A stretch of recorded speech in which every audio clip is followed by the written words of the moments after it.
Alright! Isang mapagpalang araw sa ating lahat mga kababayan, Luzon, Visayas at Mindanao. At sa sulok tayo ng ating mundo, sana ay nasa mabuti tayo na kalagayan at walang sakit-sakit ang lahat. Ito po si Saiban mga kababayan at welcome back dito sa ating YouTube channel. Okay, so mga kababayan ko, before natin pag-uusapan, yung kumalat ngayon na video, viral na viral, kuha yon ng dalawang gunggong na mga congressman mga kababayan na kung saan na ispatan, na videohan, na booking, nanood pala ng online sabong yung isa, ang isa naman online na billiard mga kababayan. Yes, booking na booking. At yan po ay during sa plenaryo or doon po sa kongreso mga kababayan, during yon sa botohan for speakership. Yung before ng SUNA mga kababayan, di ba? Yes, booking na booking.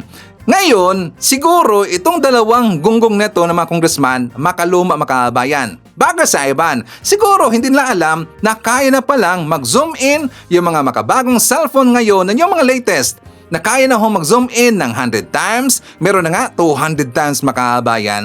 Yes, kayang-kaya na high-tech na tayo ngayon. Anything is possible. Kaya itong dalawang gonggong na to, nagpakampante na hindi sila mabidyohan or mapicturean mga kababayan. So nangyari na booking, nanood ng online na sabong yung isa, ang isa naman online na billiard mga kababayan. Ang daming tanong, bakit daw hindi sila pinangalan ng mga kababayan? Di ba wala tayong nakita po na balita galing sa media and also doon na po sa post sa Facebook accounts, wala kasing binanggit doon na pangalan mga kababayan. Itinago nila. Pero dito sa channel ng Sir Ivan, papangalanan natin sila kasi yan ay inimbestigahan ni Sir Ivan. Okay? And also, pag-usapan rin po natin mamaya, itong nakakagulat na statement mismo, mama ni Heart Evangelista, binuking nilaglag itong si Cheese Escudero mga kababayan. Yes, you heard it right. At saka merong nabanggit dito na bilyones mga kababayan. Siguro, yun na yun ang 142 billion insertion funds ng Senado mga kababayan. Nilaglag dito si Cheese Escudero, okay? But for that, dito muna tayo po sa emergency mga kababayan ko na balita galing sa Feebox. Kasi according sa Feebox, ang kanilang report mga kababayan na posible daw na magkakaroon ng tsunami sa bansang Pilipinas, sa coastal area mga kababayan. Kasi ito daw ay epekto sa nangyaring lindol doon sa Russia mga kababayan na kung saan napakalakas talaga. Tingnan nyo, 8.7 mga kababayan. Yes, ang lakas niyan, 8.7. So kaya nga sabi dito ng taga Feebox, baka daw posibleng magkakaroon ng tsunami sa Pilipinas. Kaya nga 'di ba nakita natin sa balita na yung bansang Japan ngayon mga kababayan, sila ay nag-ready. Halos lahat na ng mga taga-Japan sa may coastal area mga kababayan nandun na sa taas ng building or sa mga establishmento mga kababayan. Kasi nga sila po yung natatakot. Kasi alam mo natin, yung bansang Japan mga kababayan, malimit talaga dyan magkakaroon ng tsunami. Maraming beses na nangyari ang tsunami dyan mga kababayan. So sila ay alerto. Nung nagsabi na po ang kanilang gobyerno na lumikas na sila or pupunta na doon sa medyo matirik or mataas po na lugar mga kababayan, nandun na po lahat. At dito sa Pilipinas, nagbabala na rin po yung Feebox. Okay? For more details, let's watch this. Mainit-init na balita, nagbabala po ang Feebox sa posibilidad ng tsunami sa mga coastal area na nakaharap sa Pacific Ocean. Kasunod yan ng magnitude 8.7 na lindol na tumama sa Russia. Ayon po sa Feebox, lumayo muna at iwasang lumangoy sa mga dagat na sakop ng Batanes Group of Islands, Cagayan, Isabela, Aurora, Quezon, Camarines Norte, Camarines Sur, Albay, Sorsogon at Catanduanes. Kasama rin ang Northern Samar, Eastern Samar, Leyte, Southern Leyte, Dinagat Islands, Surigao del Norte, Surigao del Sur, Davao del Norte, Davao Oriental, Davao Occidental, Davao del Sur at Davao de Oro. Okay, so kung nabanggit ang inyong lugar mga kababayan, much better na mag-comply tayo o umiwas tayo sa lugar na yan o sa gilid po or sa may coastal area mga kababayan. Okay? So before tayo dadako doon sa ibig kong sabihin tungkol dito sa mga congressman and also tungkol doon kay Cheese Escudero, siyempre i-congratulate muna natin kasi naglabas na po ng survey report or survey rating, trust rating and also performance rating dito sa mga leader natin. Nalabas na po yung Octa recess mga kababayan. At very, very good news kasi yung trust rating ni PBBM and also ni Speaker Martin Romualdez tumaas mga kababayan. Yes, you heard it right, DDS. Tumaas po ang trust rating kay PBBM. So before, nung April 2025, 60% ang trust rating ni PBBM, nakuha niya dito sa Octa Research. So ngayon, July 2025 mga kababayan, 64% na. Tumaas ng 4% mga kababayan. At dito kay Sara Duterte, mas lalong bumaba. Nag-negative 4 mga kababayan. Ito rin si Chis Escudero, nag-negative 4 rin po bumagsak.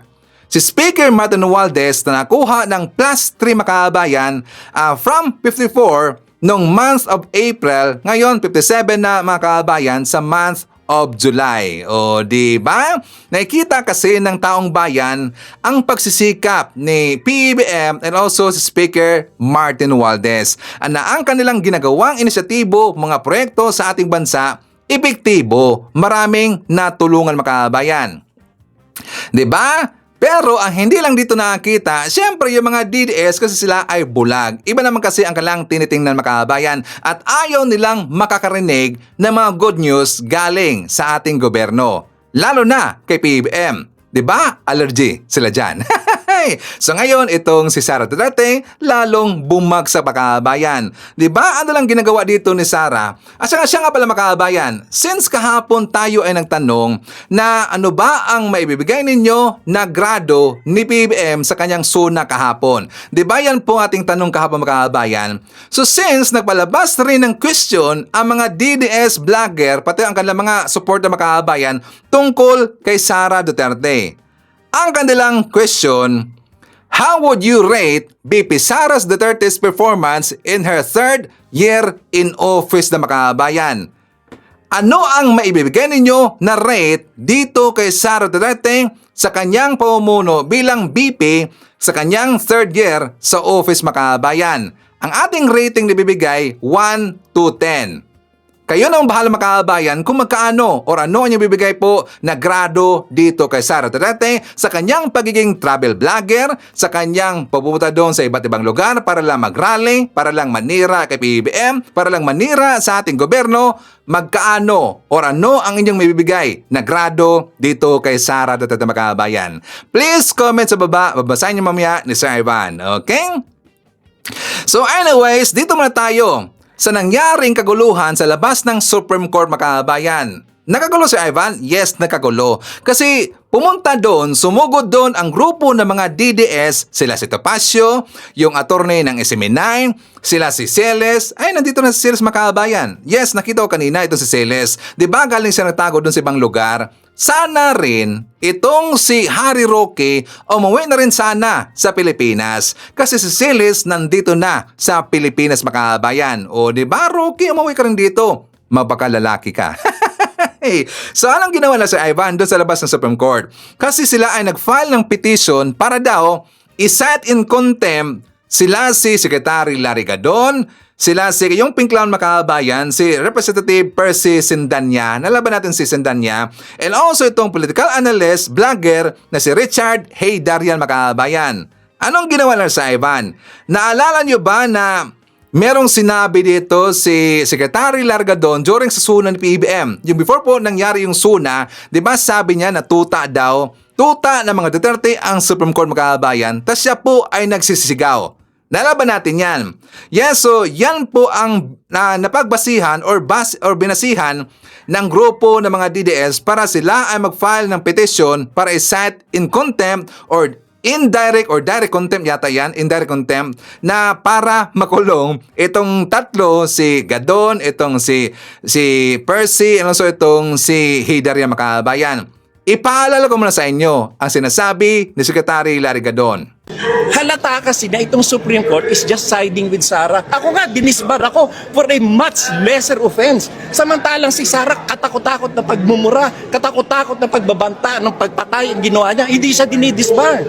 So ang Supreme Court talaga, tuta ng Duterte. Oh, yan ang kanyang sinabi mga kabayan, tuta ng Duterte itong Supreme Court. Kaya naman siguro ako, magsisigaw ako na tuta ng mga Duterte itong Supreme Court, mga kababayan. Bakit? Siyempre, di ba, home court advantage 12 dyan na mga justices appointed ni Digong, magkabayan. Siyempre, masasabi natin dito na yan ay home court advantage. Pabor na pabor kay Sara Duterte, magkabayan. Kaya nga hindi mapigilan ni Secretary Largadon ang kanyang feelings, magkabayan. Sa sumabog, sinabi niya, tuta na mga Duterte ang Supreme Court.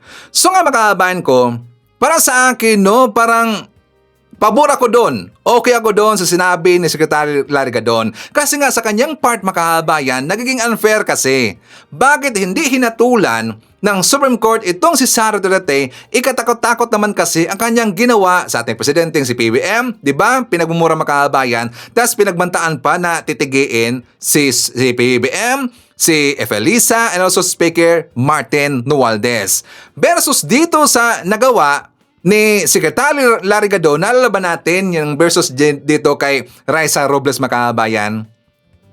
Diba kung bakit na disbar itong si Secretary Largadon? Dahil doon kay Raisa Robles, yung reporter, makabayan, kasi nga diba pinagmumura niya, meron siyang sinabi doon hindi maganda kay Ma'am Raisa. Siyempre babae yun, hindi rin maganda pakinggan, pero siyempre nangyari yun, makabayan. Siyempre si Gadon yan kilala natin si Gadon kapag magalit niya, makabayan. So siya po ay makapagsabi nito or meron siyang bibitawang salita na hindi talaga maganda, siya pangit po pakinggan. So siya ay finailan po ng kaso ni Raisa Robles sa Supreme Court na disbar itong si Largadon. Pero dito kay Sara, nagiging unfair ang Supreme Court, makabayan. Diba? Correct if I'm wrong. Ganun Sir, with the way the Vice President is behaving as well as the former President's pronouncement, do you regret supporting the Dutertes? Yes, I really regret. Why, sir?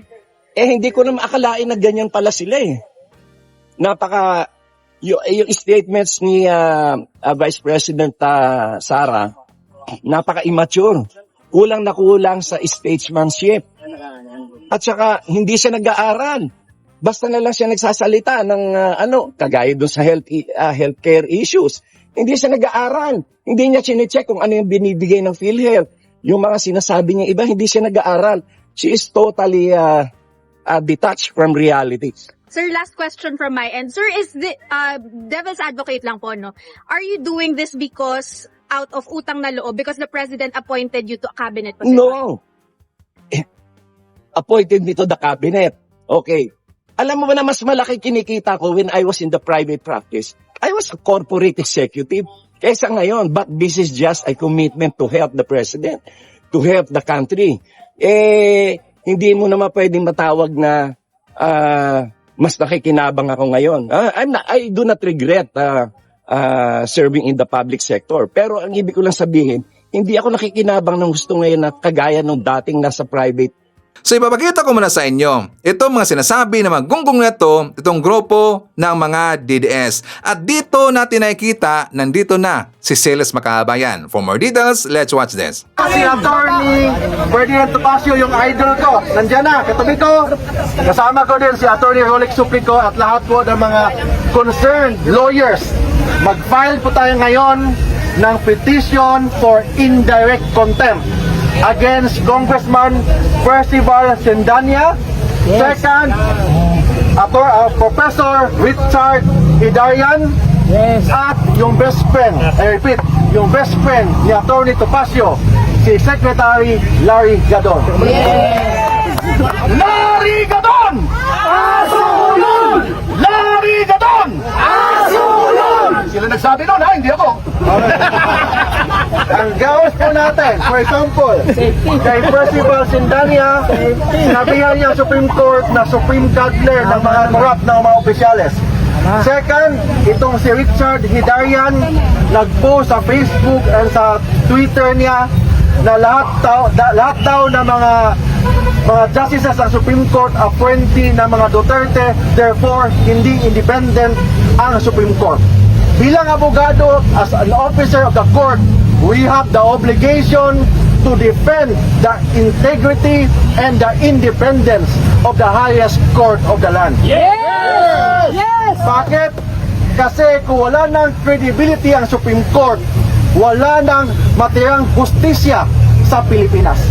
That's why, as lawyers and as a Filipino, we have the obligation to defend the independence and the impartiality of the Philippine Supreme Court. Yun ang gagawin po natin ngayon. After this, pupunta na ako sa loob, mag-file na po tayo ng petition to declare those 3 individuals for indirect contempt. Yes, sir, question. Question. Sir, bakit po? Ang question, pagbalik na kay malate man sa filing. Okay, thank you. Filing mo na, O diba, tingnan yung ginagawa ng maggunggong nito makahabayan, napapaipal talaga eh. Hindi nga nagkaso yung Supreme Court, tapos ngayon sila ang magkakaso makahabayan, gung talaga eh. Ito napapasikat lang sila. Kapag sila yung babanatan makahabayan, napansin ba natin na sila kaagad ay magkakaso? At kapag babanatan nila yung mga pro-admin supporter o nandito sa gobyerno natin, nagkakaso ba sa kanila makahabayan? Diba, gung talaga eh. So ngayon, ako ang mananawagan. Mga kababayan ko, nandyan na si Silis. Pwede niya ring kakasuhan. Saka walang kwenta yan. Bakit?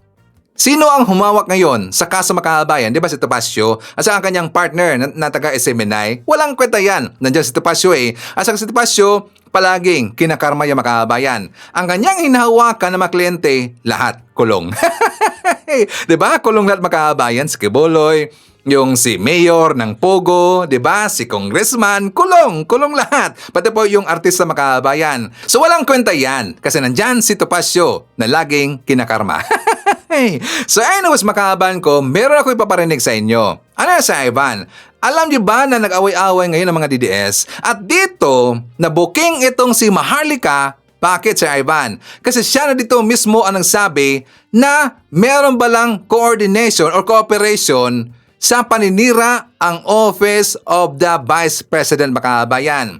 Yes, merong cooperation dito sa kanilang ginagawang paninira sa gobyerno natin. Itong si Sara Duterte. At ang nabuking dito, mismo itong si Maharlika makahabayan. For more details, let's watch this. I have another question.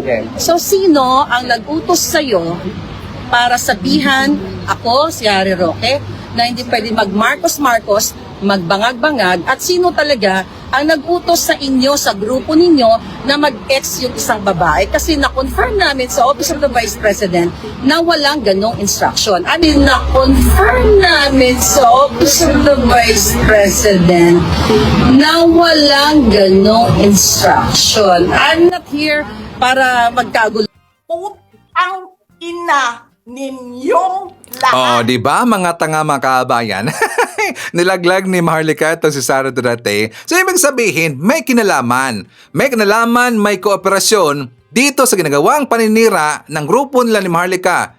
Paninira nila sa ating gobyerno, kay PBBM, kay Speaker Martin Romualdez. So, alam na alam ito ni Sara Duterte. At baka ito si Sara ang nabigay sa kanila ng funds makabayan. Galing sa confidential funds. Diba? Booking na booking talaga eh. Well, alam na natin yan. Noon pa, kahit hindi na yan sasabihin ni Maharlika, alam natin yan na may alam talaga dyan itong si Sara Duterte. Bakit sila naglaglagan makahabayan? Kasi sila ngayon ay nag-away-away. Diba? Nag-away-away nga ngayon itong sila si Alvin Torresem, itong si Harry Roque versus dito kay Maharlika makahabayan. Kasi daw pinagbawalan ni Alvin Torresem na bawal na sila magsabi daw ng bangag-bangag, ngiwi-ngiwi, butod-butod. Pinagbawalan sila, binanatan sila ni Alvin makahabayan. So ngayon, ito si Maharlika nagalit, ngayon binuking nila itong office ni Sara Duterte. O di ba? Sino ang mastermind? Di ba walang iba si Sara Duterte? So nga makahabayan ko, naalala niyo ba yung meron kong ipinost doon sa ating Facebook account na before nag-judge o before nag-decide yung Supreme Court makahabayan doon sa inilabas nila na result na ginawa nilang unconstitutional yung articles of impeachment ni Sara Duterte. Di ba 2 days before nangyari yon ang kanilang desisyon. Di ba nag-post ako na merong nabigay sa atin na information, intel galing sa loob ng Supreme Court na ito na ang magiging desisyon na Supreme Court. Kahit 2 days after pa sila nag-decide to public makahabayan. So ngayon, meron na pong naglabas niyan. At saka ito ang ebidensya natin na credible. At saka mapagkakatiwalaan talaga ang ating tao dyan sa Supreme Court makahabayan. Siyempre, pagkakala kasi nitong mga justices na to na wala tayong eyes and ears dyan sa loob ng Supreme Court, mga kababayan. Yan ang pakakala nila. Meron tayong mga kaibigan dyan, meron tayong mga intel dyan, siyempre na pwedeng mapagtatanungan. At sila ay nabibigay sa atin ng info, mga kababayan. Yun na nga, nabuking sila. So ngayon, they decided after 2 days, kasi ang plano nila, after yun ng SUNA, mga kababayan. Minandali nila. Bakit kaya si Ivan? Kasi yan na ay kumalat. No choice na sila, mga kababayan, kasi sila ay nabuking. For more details, let's watch this. Bago pa ilabas ng Korte Suprema ang desisyon sa petisyon ni VP Sara Duterte, kumalat na ang isang Facebook post na nagsasabing idedeklara na unconstitutional ang impeachment articles. Ikinagulat at kinestyon ito ngayon ng ilang legal expert. Alamin ang mga detalye sa Agenda Weekend Report ni Joash Malimbay.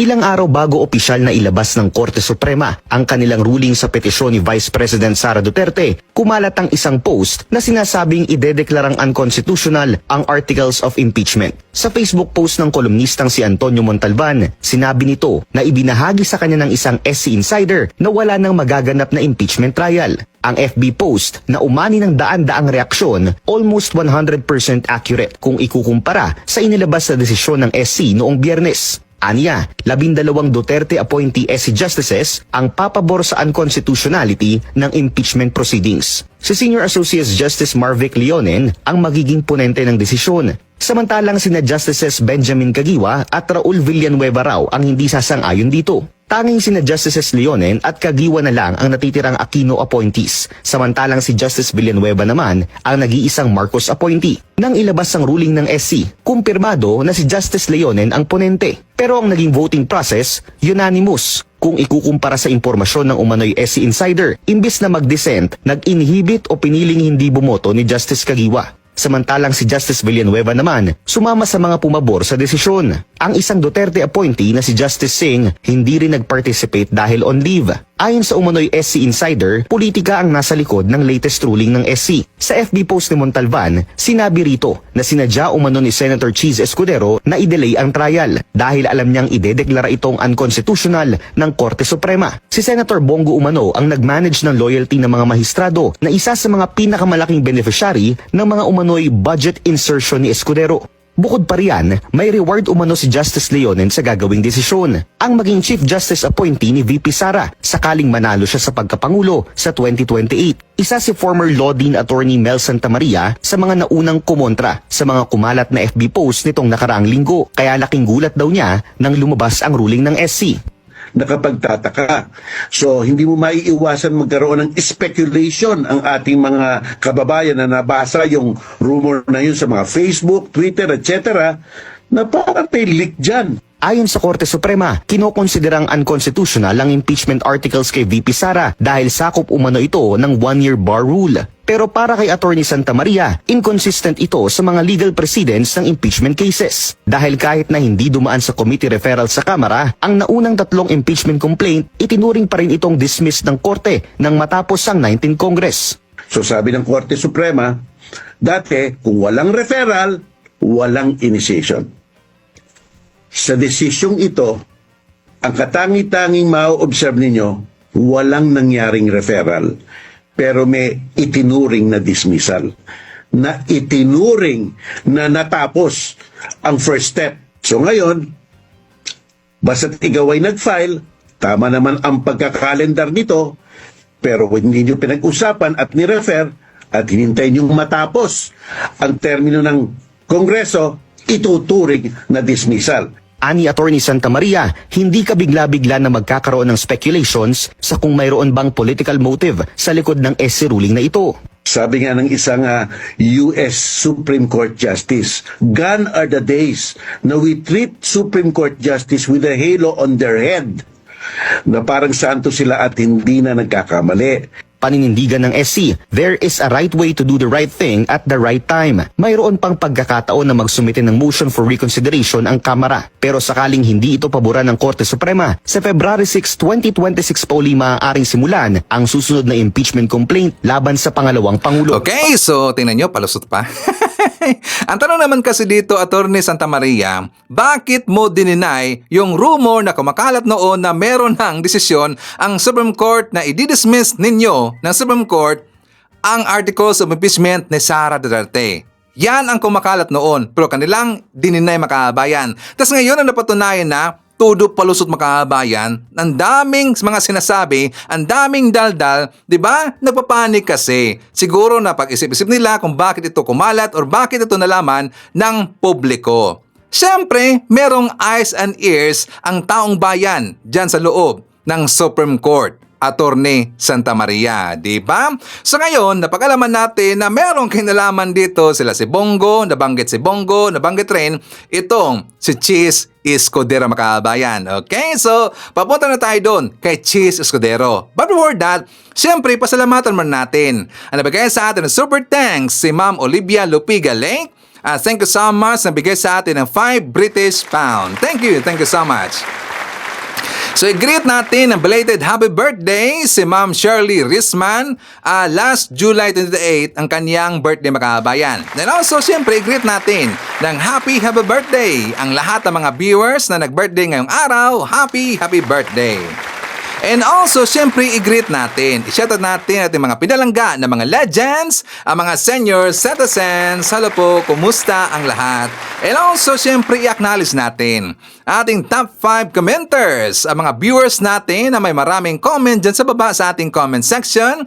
Nandito sa ating listahan, si Sampagita, meron siyang 28 na mga comments. Mones Morromeo, merong 10 na mga comments. Nandyan rin si Ramil Rawasa, meron siyang 10 na mga comments. Antonio Bernardo, meron siyang 9 na mga comments. Nandyan rin si Jewos or Julius Mentos, meron siyang 8 lahat ng mga comments. Okay, so thank you so much. At syempre, i-greet natin ating mga suki, mga early birds, yun ang una sa pag-comment dyan sa baba sa ating comment section. Nandyan sila si Maricruz Hernandez from North Carolina, USA, Emmy Mapala, Trining Lozano, Rose Guevara, Angelita from Long Beach, California. Kasama rin po natin si Belma Johnston, Aurora David, Ferdy Santos from Zambales, Haitsu Tarhata Pagaryungan, nandyan rin si Shanae, Elben Estioco, Euphemia, Rene Encinas, Haitsu Elmer Dizon, Olivia Di Guzman, and Haitsu Gina G. Okay, so makaabahan ko, dito tayo mag-uumpisa. Kasi nga diba na-booking itong si Chis Escudero na siya pala ay nagpupunta doon sa Kamara Makabayan. Ito ay related sa insertion funds. Nakita na booking itong si Chis Escudero dahil sa CCTV Makabayan. For more details, let's watch this. Mas tumindi pa ang espekulasyon sa umano'y budget insertions ni SP Chis. Nahulikam kasi ang kanyang pagbisita sa Kamara not once but twice sa kasagsagan ng BICAM deliberations sa 2025 budget. Dexter, so ano na ang latest dito sa tinaguriang ham and cheese insertions? Corina, mukhang hindi natatagal ang ham and cheese na breakfast o merienda sa Senado dahil ang sunog, kahit takluban mo man ng malaking planggana, sisingaw at sisingaw pa rin ang usok nito. Hahamakin ng lahat, makamit lang ang minimithi. Isang kasabihan na naging gabay ng ilan para magtagumpay sa buhay. At tila yan din ang batayan ni Senate President Chis Escudero noong 19th Congress sa issue ng tumataginting na 142.7 billion pesos na umano'y budget insertions sa 2025 General Appropriations Act o GAA. Sa video na nakuha ng Politico.com mula sa security footage ng Batasang Pambansa, makikita si SP Chis sa North Wing hallway papasok sa tanggapan ni House Speaker Martin Romualdez. Naka-rubber shoes siya, maong pants at printed shirt. Ang oras, pasado 2:00 ng hapon. Ang petsa, November 30, Bonifacio Day, holiday. Nasundan ito ng isa pang pagbisita sa House.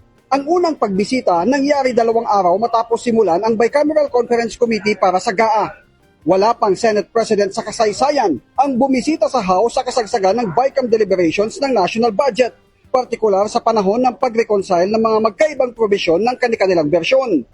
Naaprobahan ng BICAM ang national budget noong December 11, 2024. At sa pag-aaral ng Politico.com, pangalawa ang lalawigan ng Sorsogon na home province ni Escudero sa nakakuha ng pangalawang pinakamalaking budget para sa mga proyektong pang-infrastruktura kasama ang flood control projects. Nagkakahalaga ito ng 9.1 billion pesos. Pero pinakamalaking bahagi ng 142.7 billion pesos na umano'y budget insertions ay napunta sa baluarte ng kaalyado ni SP Cheese na si Joel Villanueva, ang lalawigan ng Bulacan. Higit ito sa 12 billion pesos. Para kay Senator Loren Ligarda, kailangang mapag-usapan ito bago masimulan ang pagbusisi ng 2026 national budget. It is important before we proceed to the NEP of 2026. We have to exercise our strict oversight on the GAA of 2025. Meaning, suriin natin saan nagkamali, saan ang pagkukulang, saan ang mali. Ilang beses na nating hininga ng komento si SP Cheese pero wala pa siyang tugon hanggang sa ngayon. Okay, so alam niyo mga kababayan ko, bilib ako dito sa Politiscope or sa Politico.com kasi meron silang insider, no? At saka palagi dito, masasama ang pangalan ng Politico.com kapag mayroong mga pasabog mga kababayan. Kasi kapag maglalabas kasi ng mga nakagulat na mga balita ang Politico.com, meron kasing kasama, for example ngayon, CCTV mga kababayan, di ba? Meron po mga dokumento. So, meron silang insider. Itong mainstream media na Politico.com mga kababayan. So, yan ay maganda. At saka, nakakabilib talaga eh. So, ngayon, itong si Cheese, after po na kumalat itong balita na to, di ba nagkaroon kaagad ng press con kinaumagahan mga kababayan? Di ba? Press con kaagad. Siyempre, depensa. Pero, palusot pa rin mga kababayan. Sabi nila na mali na ba daw ngayon ng amendahan ang budget? Yun ang kanyang palusot mga kababayan. Mali na ba daw ngayon yung amindahan daw yung budget? Pero bakit hindi nila ipinaalam mga kababayan? Yan na naman kasi ang tanong, Cheese. Bakit hindi nyo pinaalam? Bakit silent yan? Bakit sekreto yan? Tapos ngayon, lumabas na lang yung 142 billion pesos na insertion funds. Sana ipinaalam ninyo. Katulad noon, di ba? Kapag meron kayong mag-meeting kayo tungkol sa budget, makalam ang lahat. Pero ngayon, yung pork barrel na wala makabayan kasi yan po ay ipinagbabawal na. Kinonvert nila ang dating pangalan na pork barrel, ngayon insertion funds na makabayan. O, di ba? Binago lang ang pangalan. Itong Cheese talaga eh. So ngayon, makabayan ko, ipapakita ko sa inyo yung video, ibig ko sabihin na merong banat dito at saka ibinuking ng mismong mama ni Heart Evangelista itong si Cheese Escudero makabayan. Nalalaban natin to, di ba? Kasi itong si Cheese, meron palang ambisyon, gusto maging presidente mga kababayan. Tapos meron pang bilyones na na-involve dito. Ano yan? Let's watch this. Si Cheese, pangarap maging pinuno, kaya sip-sip kay Inday Saltek. Eto may pangako siya kay Heart. Someone so naive and so I will become the next president. I've been promised a pledge of a billion and billion and chu. Hello, yung anak ko naman, di syempre naman, hello. Diba? May pangako, may pangarap. Oh, di ba? Yun pala ang pangako ni Cheese Escudero dito kay Heart Evangelista kasi daw siya ay magiging presidente in the future mga kabayan. Tapos pinangangkuan pa ng bilyones itong si Heart Evangelista. Saan galing yan? Sa insertion funds ba yan, Cheese Escudero? Diba? Nakakatawa talaga eh. So dapat lang tatanggalin na dyan sa Senado itong si Cheese Escudero kasi isa siya sa mga parasite makabayan. Isa siya sa mga salot ng lipunan. At siya ay tuta ng mga Duterte makabayan. O diba, Cheese? So anyways, kasama rin natin nandyan si Edwin Perez, hi to Bibot Fernandez, Shane Sul, Melvin Baltero, hi to Zulay Ilowe, nandyan rin si Lolita Banaines, Elroy Alcantara, hi to Rebecca RF Vlog. Isyatat natin si Carmencita Can, Martel T, Kelly Capuno, hi to Rita Mejia, nandyan rin si M.E. Maribel Oluya, hi to Sir Jaime Garcia, Derek Erwina Argilies, and Derek William Mayo. Okay. So makabahan ko, ito na, tungkol sa dalawang congressman. So before natin i-reveal at saka kung sino yung kumakalat ngayon na pangalan makabayan, dito muna tayo sa balita. For more details, let's watch this. Sa gitna ng mga issue sa online gambling, nahuli ang dalawang kongresista na nakatutok sa online sabong at bilyar sa kanilang mga cellphone. Ang malala, nangyari yan habang may sesyon. Yan ang agenda report ni Mavic Trinidad ng Abante Radyo. Habang busy ang mga kongresista kahapon sa botohan para sa susunod na mga lider ng Kamara, Busy rin ang ibang kongresista sa ibang bagay. Hindi nga lang sa ongoing session, kundi sa online gaming. Online sabong at bilyar gaming sa kanilang cellphone ang pinagkakaabalahan ng dalawang kongresistang ito. Tila ito ang pampaalis inip ng dalawang mambabatas dahil sa dami at haba ng proseso ng botohan kahapon sa pagbubukas ng first regular session ng 20th Congress. Pero ang tanong, sila nga lang bang dalawa ang busy sa paglalaro ng online gaming? Dahil sa haba at tagal ng botohan sa plenaryo, kanya-kanyang paraan ang ginagawa ng mga mambabatas para maibsan ang pagkainip. Ang iba ay nakukuhang makipag-usap sa katabi o sa mga bisita. Ang iba naman ay walang humpay na nakikipagkamayan sa mga kapwa mambabatas. Para sa iba ay pumupuslit naman mula sa plenaryo para magtungo sa kanilang opisina at nagpapatawag na lang sa sandaling tapos na ang botohan. Para sa ibang kongresista, normal naman daw ang ganitong habit nila, pero hindi sa panahon ng sesyon, lalo na't may mahalagang tinatalakay, at lalong hindi rin online sabong o online billiard gaming. Tingnan nyo, gunggong talaga itong dalawang makababae, no? Hindi nag-iisip Nandiyan sila sa loob ng batasang pambansa. At saka dapat sila dito ay magiging role model. Kasi kapag merong makita, syempre yung kalyado ng kabilang makababayan at saka maninira na naman dito, saan na naman pupunta yung storya makababayan or yung issue? Diba? Kay Speaker Martin Romualdez and also kay PBBM. Diba? Ang ating gobyerno, ayaw na ho dito sa online gambling kasi yan ay nakakasira sa mga kababayan natin, sa mga bata. Marami hong insidenteng na hindi maganda dahil lang dulot ito sa online gambling mga kababayan. Tapos sila ang naunguna dito, di ba gunggong talaga Kung mahilig ng manok, kung mahilig ng bilyard, itong dalawang congressman na to, wag lang dalhin dyan sa batasang pambansa mga kababayan. Doon kasi sa Mr. Media, ginblur kasi makabayan. Di ba ginblur yon? So, merong lumabas na mga pangalan. Pero syempre, ito pa rin po ay isang espekulasyon makabayan. Wala pang final na pangalan dito kung sino talaga yung dalawa na yon. Okay? Unang lumabas na pangalan dito sa Facebook page na Pambansang Angkol. Sabi niya, isang tanong, isang sagot lang. Ikaw ba yon nanonood ng sabong Congressman Roy Gonzales? So kung babalikan natin, itong dalawang picture na to na nakatalikod itong dalawang congressman makabayan, so sabi niya, ito daw si Roy Gonzales. Itong isa, yung nanood daw ng sabong makabayan. So tingnan na po natin, itong nanood ng bilyard. Diba? Itong nanood ng bilyard makabayan, medyo meron siya mga gray hair, diba? Or puting buhok. So, dito naman sa nanood ng sabong, wala siyang panot makabayan. Walang panot. Pero siya ay naka-eyeglass. Siya ang nanood ng sabong. Okay? So, babalikan muna natin. Dito sa sinabi ni Pambansang Angkol, sabi niya, Congressman Roy Gonzales daw. Siya ba daw yung nanood ng sabong? Pumunta ako doon sa Facebook page ni Congressman Roy Gonzales makabayan at siya pala si Roy Gonzales. Kung papansinin natin ang kanyang buhok makabayan, and also dito po sa forma ng kanyang mukha.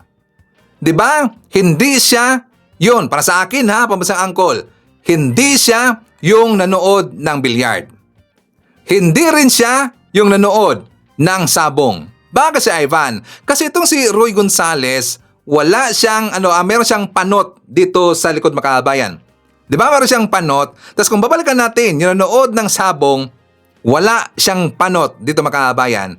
Ito rin si Roy Gonzales, hindi siya nag-eyeglass makabayan. Yes, hindi siya nag-eyeglass. Kasi tinignan ko ang kanyang mga post doon sa kanyang Facebook account, kanyang mga lakad, saan siya napupunta, hindi siya nag-eyeglass. Tapos dito sa nanood siya ng sabong, merong eyeglass makabayan. So probably, para sa akin, hindi siya si Roy Gonzales or wala dyan sa dalawa, si Roy Gonzales. Merong kumalat rin na pangalan makabayan. So siyempre, inibestigahan natin yan. Itong nangangalan na sa AGA Party List na Congressman si Nicanor Briones makabayan.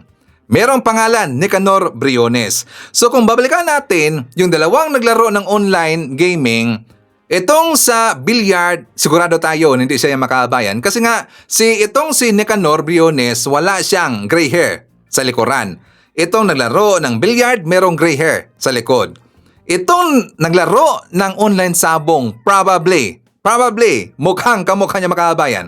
Sa tingin ko lang ha, mukha lang. Mukhang parihong-pariho yung purma mga kababayan.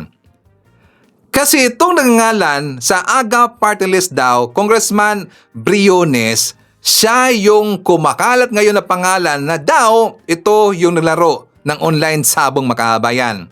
Probably mukhang malapit doon. Malapit lang ha? Mukhang malapit lang doon sa katotohanan. Pero siyempre, under investigation yan sa Kamara mga kababayan. Kasi dapat talagang manugot yan. Dapat talaga na sila ay maglabas ito ng statement kung ano ang kanilang totoong ginagawa doon. Sila ba ay nag-imbestiga lang? Tinignan nila kung itong online sabong, ito bang online to na billiard, ay talaga bang dapat ang tatanggalin dito o iba na sa Pilipinas? Kasi nga siyempre, ang ating gobyerno, si PBBM, ayaw niya ng online gambling. Ayaw natin ng online gambling. At yan po'y inaksyonan na ng ating gobyerno.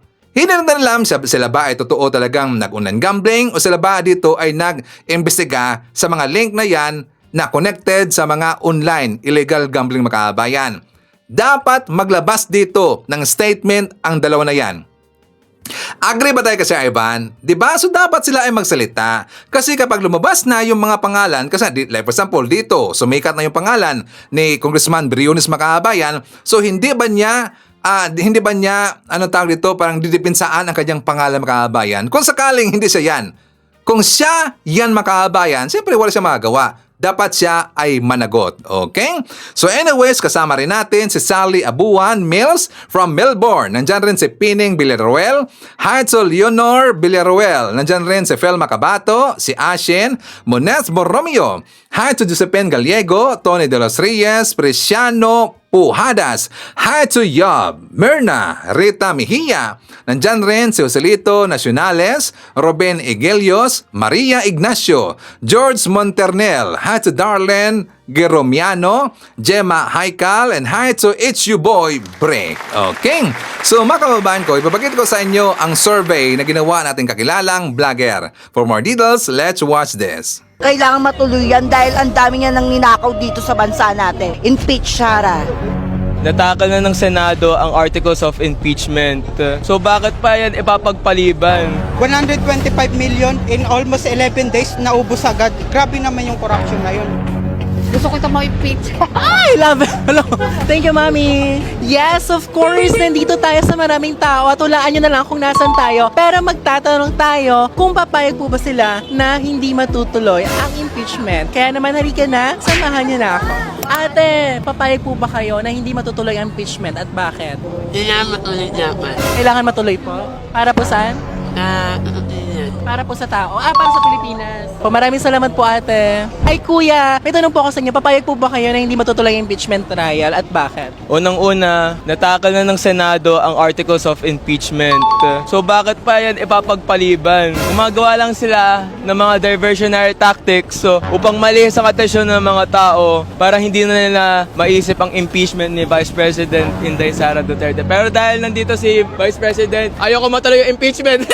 Oh my gosh, content creator. Hello, Stella and Mami Abby. Hello po. Yan, pwede po ba kayo mo na siya isama? Mukhang babata yan. Ayan, so may tanong po ako sa inyo. Papayag po ba kayo na hindi matutuloy ang impeachment at bakit? Ako hindi ako makakapayag na hindi matuloy ang impeachment dahil ayoko. Ako rin ayoko, never. Kailangan matuloy yan dahil ang dami niya nang ninakaw dito sa bansa natin.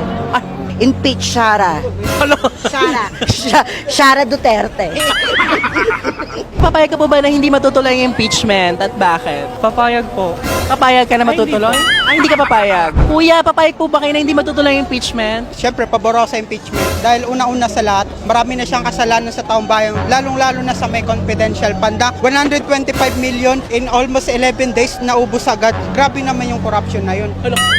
Grabe Kuya, grabe ka naman. Maraming salamat po, Kuya. Bes, papor po ba kayo na hindi matutuloy ang impeachment at bakit? Hindi po ako pabor na hindi po matuloy impeachment kasi overdue na po yun eh. Kailangan na po talaga siyang matuloy at ibalik po ulit sa Senado yung process po ng impeachment kasi palagang pinipigilan po ng mga senador po doon sa Senado. Of course, kailangan pong tuloy na tuloy yung impeachment kasi kita naman po natin yung ginawa ng Vice President presidente natin, saka yung ginawa ng mga senador na pinigilan nila na dapat agad-agad yung process. Po, maraming salamat po, ate, kuya. Kasi, nahuli po kasi si Duterte kasi po. Marami pinapatira ate kasi. Thank you so much po, ate, for the love and support. Sa akin, okay na po kasi dapat nasana tayo sa sistema na lang tayo ng gobyerno na matapos yung termino niya at saka maging tahimik lang lahat. Dapat unahin natin ayusin muna yung mga problema nating bayan. Yes. Pabor po ba kayo, ate, na hindi matutuloy yung impeachment at bakit? Hindi po ako pabor na hindi po matutuloy yung impeachment kasi ang dami pong ginawa ni Miss Sara. So bakit po kailangan hindi ituloy kung wala naman pong itatago? Thank you so much po, ate, for the love and support. Bes, ayan, may tanong ko sa iyo. Pabor ka ba na hindi matutuloy yung impeachment at bakit? Ako, sure ako matutuloy kasi, walang ulan yung walang bagyo. So kailangan walang weather lang. Yes, walang weather ng taon ngayon.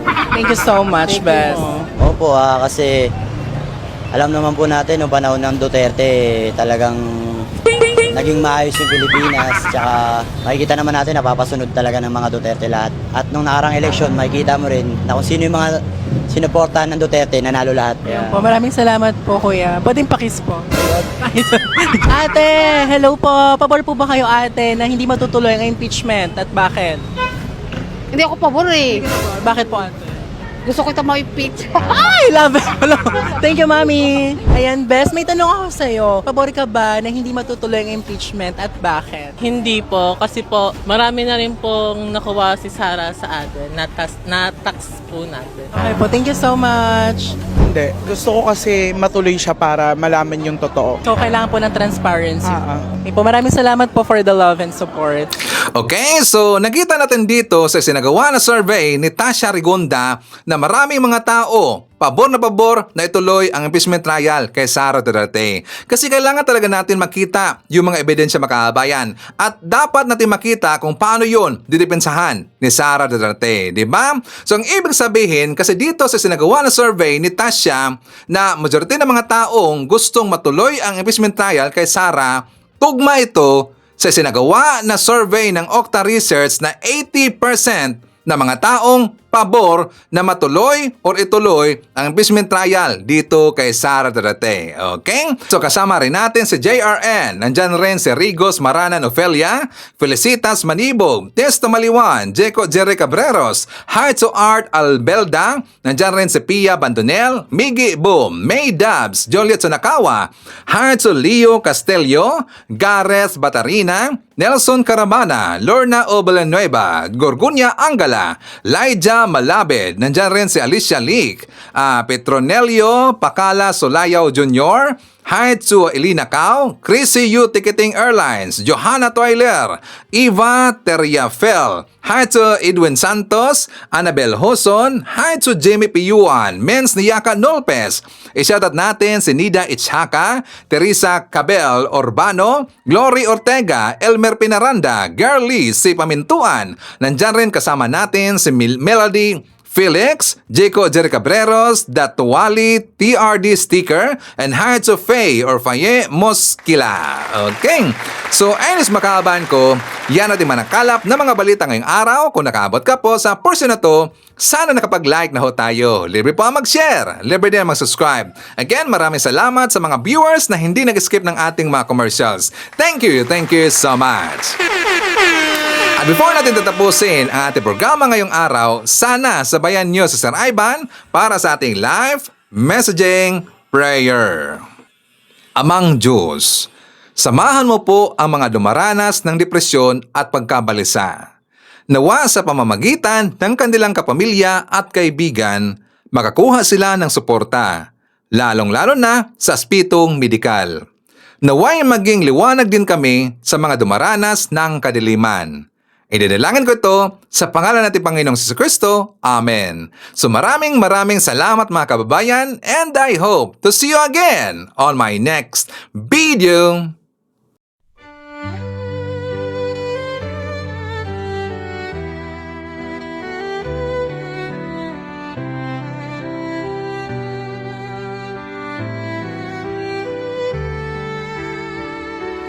Bawat hakbang tinik ang iyong daan sa sariling bayan hinusgahan. Ika'y siniraan ng ganit sa kapangyarihan.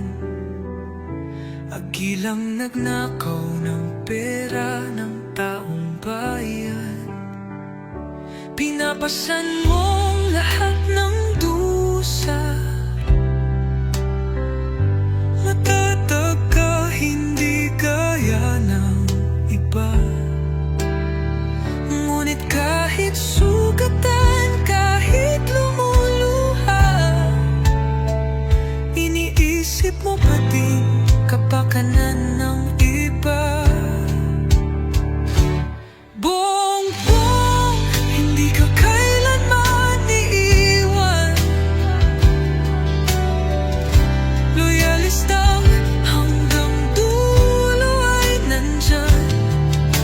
Kasama mo kami sa lungkot mo at saya. Pagkat Pilipinas, ikaw ang pag-asa. Sa laot ng unos, ikaw ay nag-iisa.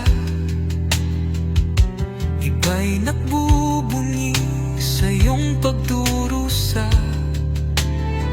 Ngunit lahat ngayon ay malinaw na. Katulong mo ang Diyos, nag-iba sila. Ipinaglaban mo ang lahing sinumpaan. Nagkalat peking balita sa mamayan. Binabaliktad nila ang katotohanan, pero hindi na naig ang kanilang kadiliman. Bongbong, hindi ka kailanman iiwan. Loyalistang hanggang dulo ay nandyan. Kasama mo kami sa lungkot mo at saya. Pagkat Pilipinas, ikaw ang pag-asa. Iginuhit ng kasaysayan ng pangalan mong dalisay.